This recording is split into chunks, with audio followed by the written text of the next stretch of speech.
iyo tuvuga isanduku ifitanye amasezerano n'inyungu mu by'ukuri imena yumva iki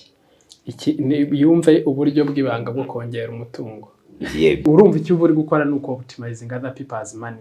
kubera yuko ufite igitekerezo cyiza ushaka gushyira mu bikorwa urashaka amafaranga agufasha kugishyira mu bikorwa ugomba kuyakoresha rero akabyara umusaruro uri hejuru cyane. Optimize other people's time no kuvuga ngo iyo ufasha abandi bakoze warangiza bakagukorera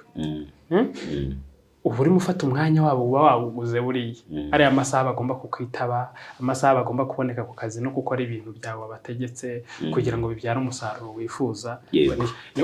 None se ko akesheje umuntu twakoze dukora ikiganiro cyaduteye n'amatsiko, abantu benshi ntibakunda gushaka agent managers cyangwa se advisors. Nk'ubu ngubu twe icyo dukora iyo uri gukora mentorship cyangwa coaching nta kindi kintu buri mukora no gufasha umuntu kumva neza ibintu bye ukaba nk'umujya